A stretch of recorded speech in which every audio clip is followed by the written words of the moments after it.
Ce soir-là, le papa de Timek annonça: « Je pars m'occuper de la pirogue, mon fils. Attends-moi ici, près du feu. » Timek, assis près du feu, regardait danser les flammes. Mais bientôt, toutes les flammes avaient disparu. Timek, qui était un bon petit garçon, choisit une grosse branche pour alimenter les braises. Mais il avait beau tirer, la branche était bien trop lourde. Alors, Timek jeta sur le feu des grandes herbes, plus légères. Ensuite, il souffla, tant qu'il put pour faire renaître les flammes. Hélas, au lieu des flammes, une petite fumée s'éleva doucement. Une fumée qui se fit si grosse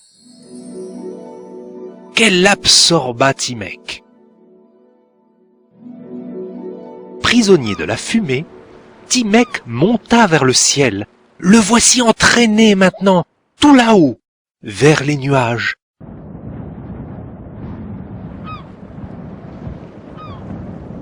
Que faire? S'inquiétait Timek. Et si je tombais maintenant? Timek remarqua quelques nuages qui passaient par là. Ni une ni deux, prenant son courage à deux mains, il sauta sur le nuage qui passait le plus près. Et hop! Bien sûr, ce n'est pas très confortable, mais au moins je suis sauvé, se dit Timek. Mais il s'aperçut que le nuage s'éloignait de son île.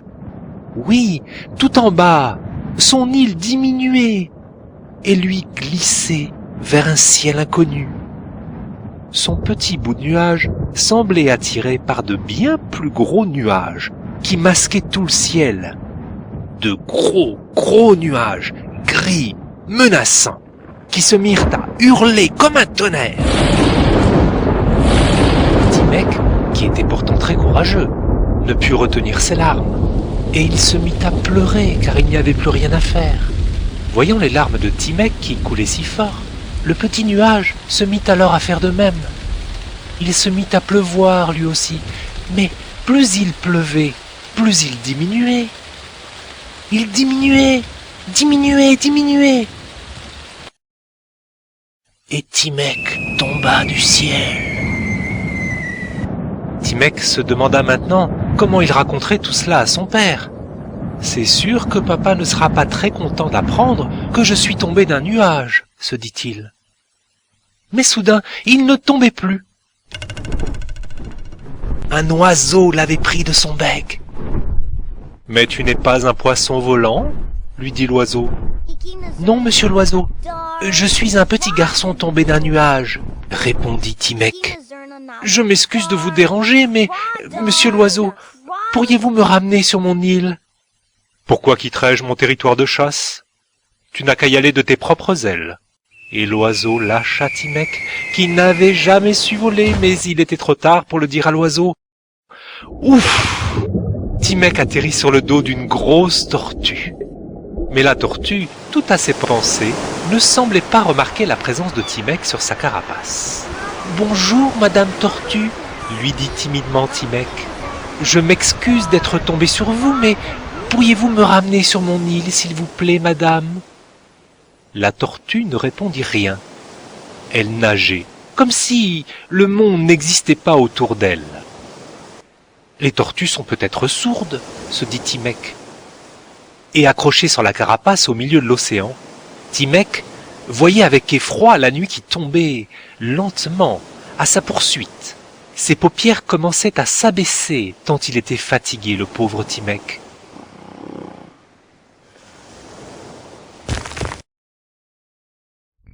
Quand, soudain, il fut éjecté de la carapace. La tortue n'était pas sourde, et elle l'avait ramené sur son île. « Merci, Madame Tortue. Je dirai à mon papa combien vous avez été gentille avec moi, » remercia Timek. Hélas, Timek découvrit qu'il n'était pas du tout chez lui. La tortue l'avait déposé sur un petit îlot, loin de tout, au milieu de l'océan. Alors, Timek fut pris de tristesse et de fatigue. « Que va dire mon papa s'il ne me trouve pas au coin du feu ?» se demanda-t-il. Mais il fut attiré par un étrange bruit. C'était un crabe qui creusait le sable. « Bonsoir, monsieur Crabe.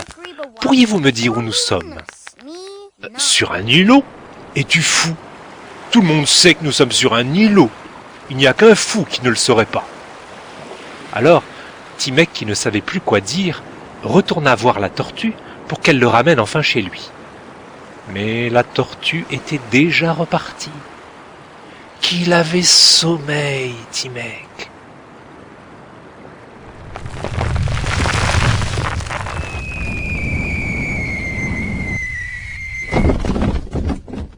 Quand il atterrit enfin, il se retrouva dans une étrange galerie.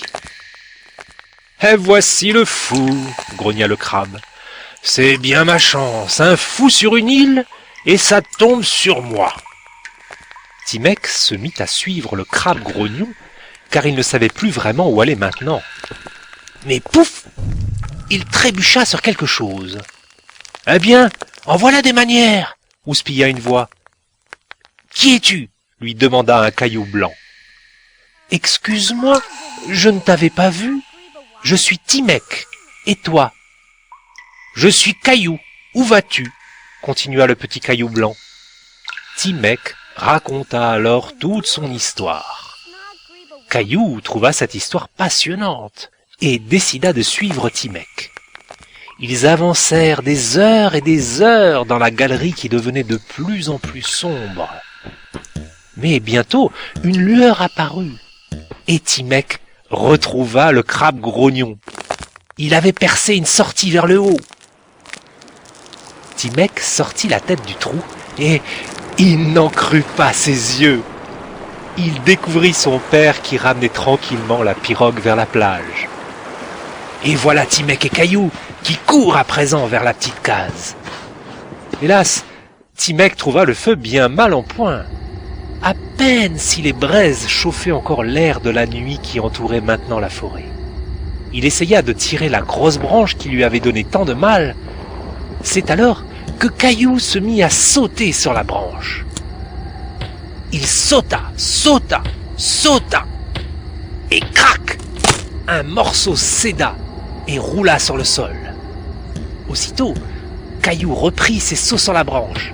Il sauta, sauta, sauta, et crac! Un autre morceau de la branche céda et roula sur le sol.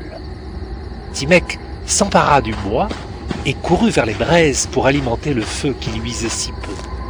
Quand le papa de Timek arriva, il trouva son fils qui dormait profondément sur la natte. Le lendemain, Timek accompagna son papa à la pêche et il lui raconta tout en long son voyage extraordinaire de la nuit précédente. Le papa de Timek était heureux et fier d'avoir un fils qui avait tant d'imagination. Au fond de la pirogue, Caillou ne disait rien. Non, car il était toujours timide devant les adultes Caillou. Mais ce qui est vrai, c'est qu'il était heureux d'être l'ami d'un garçon comme Timek.